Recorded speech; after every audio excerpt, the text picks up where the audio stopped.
En discutant avec plusieurs monteurs vidéo, je me suis rendu compte qu'on a tous une phobie en commun. S'engager avec un youtubeur sur une commande de vidéo, s'aligner sur un prix, puis travailler beaucoup plus que ce qu'on avait prévu et se retrouver à être beaucoup trop sous-payé, soit à se voir mendier un surplus qui de toute façon ne suffira pas à nous rendre rentables. Quand ça nous arrive, on n'est pas très fier et c'est presque humiliant comme sentiment parce qu'on a beau faire les choses dans les règles de l'art, faire notre travail de manière très honnête, on n'est pas récompensé pour ça. En tout cas, pas à notre juste valeur. Franchement, ça m'est arrivé plusieurs fois et à chaque fois, ça m'a mis un gros coup au moral, à tel point que je me suis demandé si c'était vraiment possible de vivre confortablement du montage vidéo avec un revenu décent, à la hauteur de mes attentes. Quand j'ai décidé de proposer mes services de montage vidéo à des youtubeurs ou à des influenceurs, je les abordais avec un fameux devis dans lequel je stipulais donc que pour par exemple 5 minutes de vidéo montée, j'allais les facturer telle ou telle somme, ou par exemple pour ce type de montage-là, avec cette longueur-là, je lui proposais un prix. Et je me suis retrouvé sincèrement bien plus d'une fois à devoir taper des nuits blanches pour rendre un projet avant sa deadline, pour finalement me retrouver à être payé 3 ou 4 euros de l'heure parce que j'avais beaucoup trop travaillé par rapport au prix auquel on s'était aligné. Puis ça en était trop, alors j'ai décidé de faire payer chaque seconde du temps que j'allais passer à monter des vidéos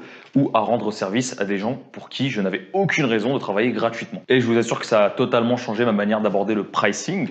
Et c'est devenu beaucoup plus sain pour moi. Selon moi, le problème de l'approche classique, donc avec le devis pour lequel on va facturer tel ou tel type de vidéo pour un tel ou tel montant, c'est qu'on se surestime. Trop souvent, on se croit capable de monter une vidéo 2 ou 3 fois plus vite que la réalité, mais elle finit toujours par nous rattraper. Et souvent, pour ma part, c'est parce que je cherche surtout à me convaincre que je vais être rentable sur une vidéo que je vais faire, en faisant des calculs. Par exemple, là, si je passe 3 heures sur cette vidéo et que la personne me paye 90 euros, je vais pouvoir faire 30 euros de l'heure. Mais en fait, c'est trop facile de se berner et de se faire croire qu'on va se payer un certain salaire horaire en se disant que cette fois-là, je vais aller beaucoup plus vite que la précédente. C'est un cercle vicieux parce qu'en fait, on peut pas aller plus vite que la musique dans le montage vidéo. Et c'est beaucoup plus simple de se convaincre à nous qu'on va monter plus vite une vidéo et être plus rentable plutôt que de convaincre un client de nous payer plus parce que finalement, ça va nous prendre vraiment ce temps-là. Mais il faut être réaliste et arrêter de se saborder et de se sous-payer. Donc à partir de maintenant, voilà ce que je vous propose de faire.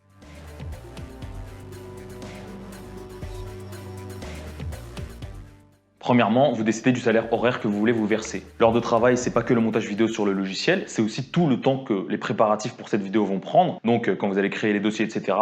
Puis aussi pour les paramètres de l'export. Globalement, tout le temps que vous allez passer sur l'ordinateur à traiter une commande pour un client, y compris bien sûr les feedbacks et les modifications. Pour un monteur vidéo débutant, un salaire réaliste et décent se situe entre 10 et 20 euros de l'heure, hors taxe. Alors oui, c'est un chiffre très large parce que ça dépend de la durée de la vidéo que vous allez monter déjà. Si vous montez une vidéo de 2 heures, vous allez pouvoir la facturer plus au taux horaire qu'une vidéo de 10 heures. Deuxièmement, ça dépend aussi de votre force de persuasion vis-à-vis du youtubeur. Donc en fait, ça va être à vous de convaincre un youtubeur que vous méritez tel ou tel salaire horaire. Et moi, malheureusement, je peux pas vous dire votre propre salaire horaire sans voir comment vous vous y prenez quand vous abordez le youtubeur, comment vous allez essayer de le convaincre que vous êtes le bon monteur vidéo pour lui, etc., etc. Ça dépend aussi dans une moindre mesure du budget du youtubeur que vous allez aborder. Mais dans tous les cas, je tiens à préciser que c'est primordial que votre client ait un budget suffisamment large pour le montage vidéo. Deuxième étape, il faut maintenant être capable, pour une vidéo donnée, de déterminer le temps de travail que ça va vous prendre. Premièrement, vous allez arrêter de vous baser sur les prix que vous pouvez voir sur les freelances qui sont présents sur les plateformes comme Fiverr ou Upwork. Ils sont obligés d'établir des prix généraux, mais vous, comme vous allez aborder directement les influenceurs, parce que c'est toujours ce que je vous dis de faire sur cette chaîne, eh bien, vous allez forcément faire un prix personnalisé qui va être beaucoup plus précis. Donc, pour chaque influenceur que vous allez contacter, vous allez regarder les vidéos types de ce youtubeur, puis voir avec une estimation combien de temps ça pourrait vous prendre de reproduire ces montages vidéo sur la base d'une vidéo que vous avez déjà montée qui est la plus proche possible des vidéos présentes sur cette chaîne. Sinon, vous faites tout simplement une petite visualisation mentale du temps que ça pourrait vous prendre de monter une vidéo ou une autre. Donc par exemple, vous prenez une vidéo, vous regardez pour chaque minute de vidéo montée le nombre de cuts, de visuels, de zoom, de texte, de panorama, de fond vert, etc. que ça va vous prendre. Et ensuite, vous essayez de jauger pour un type de vidéo donné combien de temps ça pourrait vous prendre de monter une minute de vidéo. Donc par exemple, ça vous prend 10 minutes. Pour ces 10 minutes, vous faites l'estimation du temps de montage que ça va vous prendre, donc disons 3 heures. Puis ensuite, vous multipliez ça par le salaire horaire net que vous avez décidé de vous attribuer. Donc disons par exemple 15 euros de l'heure.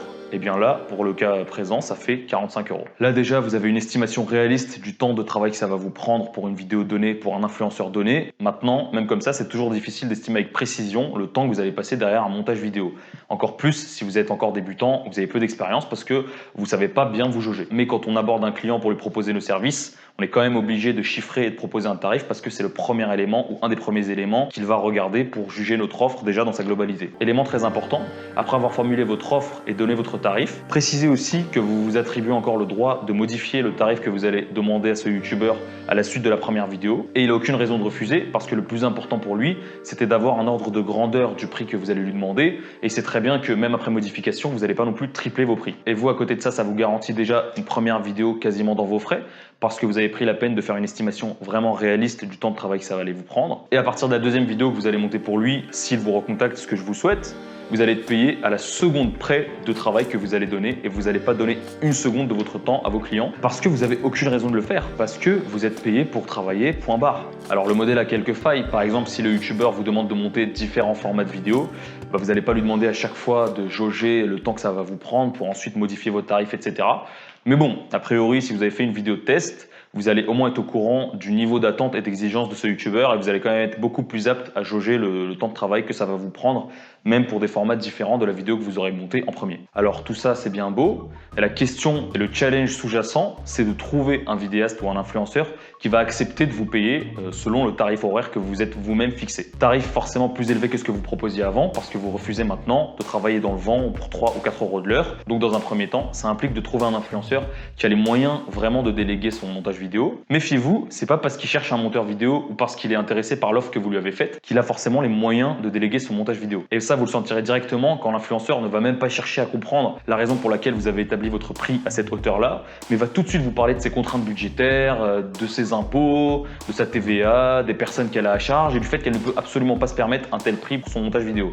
Bah alors dans ce cas, on fait 100. Quand on fait ses courses au supermarché, on n'arrive pas à la caisse à essayer de quémander à la caissière de réduire ses prix parce qu'on a des contraintes budgétaires. Bah, s'il n'est pas content, ça se négocie un peu, mais s'il est outré par vos prix, passez votre chemin. C'est qu'il va à tout prix chercher à vous arnaquer. Donc oui, c'est bien ça le challenge. Convaincre un ou plusieurs youtubeurs de monter ces vidéos pour un revenu qui est confortable pour vous. Parce que monter des vidéos pour 2 ou 3 euros de l'heure, ça, tout le monde peut le faire. Mais votre mission à vous, c'est de réussir à proposer une offre qui, certes, n'est pas donnée pour le youtubeur en question, mais qui en vaut la peine. Et pas forcément parce que vous êtes le monteur vidéo le plus technique et que vous allez balancer un tas d'effets visuels à la seconde. Et c'est précisément ce qui va vous prendre un temps fou dans les montages et qui va vous rendre très compliqué le fait de devenir rentable sur vos montages. Ce que veut vraiment l'influenceur et ce qu'il attend de vous, même inconsciemment, c'est au-delà d'un graphiste, quelqu'un qui compose ses vidéos avec le youtubeur selon ses envies, sa personnalité, son audience, qui a l'écoute sur tous les points et qui va même faire plein de propositions, et ça commence d'entrer dans l'offre que vous allez lui faire, avec surtout un bon service après-vente et une bonne communication. Ça, c'est le monteur vidéo dont il rêve. Et pour ça, vous devez étudier un peu en amont le contenu de cet influenceur, voir ce que vous pouvez améliorer pour toucher au mieux le message cible, pour toucher au mieux le cœur de l'audience, ou tout simplement pour cerner le mieux possible la personnalité de cette personne. Et ensuite, vous partagez votre analyse dans l'offre que vous allez lui proposer. Voici un exemple personnel que je donne souvent aux personnes qui réservent un appel avec moi, c'est que quand j'avais postulé pour monter les vidéos de Pierre Yvon, qui est un hypnothérapeute qui parle de méditation et d'astrologie en quelque sorte sur sa chaîne YouTube, je vous invite à aller la voir, j'avais bien axé mon offre autour du fait de créer un contenu qui est un petit peu hypnotique, envoûtant, calme, qui fait un petit peu planer. Ça passait par la musique, par le fait de mixer sa voix d'une certaine manière pour qu'elle soit plus douce, on va dire, à l'écoute, même sans regarder la vidéo. Ça passe aussi par le fond vert, ça passe par les visuels, créer tout simplement tout un univers graphique et visuel autour de sa chaîne. Et je vous assure que quand j'ai partagé toutes ces idées avec lui, il était aux anges. Et ça m'a donc permis de travailler avec lui pendant plusieurs mois et j'ai monté beaucoup de vidéos pour ce youtubeur. Donc voilà, l'idée, c'est d'aller en immersion dans l'univers du youtubeur. Comme vous le voyez, il n'y a pas besoin d'être un génie pour faire ça. Il suffit d'être un peu observateur et empathique et vous serez le seul monteur vidéo qui n'aura jamais proposé ça à ce youtubeur. Et vous vous doutez bien que si la personne a suffisamment d'argent pour accepter votre offre,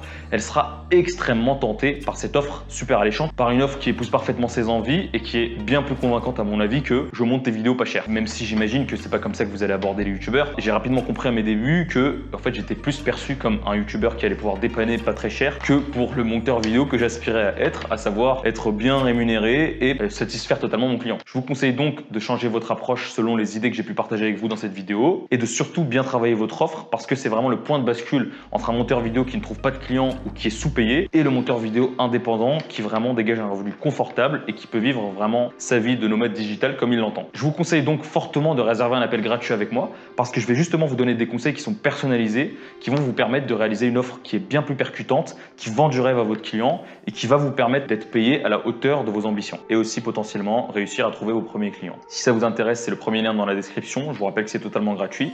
Sinon, si la vidéo vous a plu, n'hésitez pas à vous abonner et à liker la vidéo. Et puis, je vous dis à la prochaine.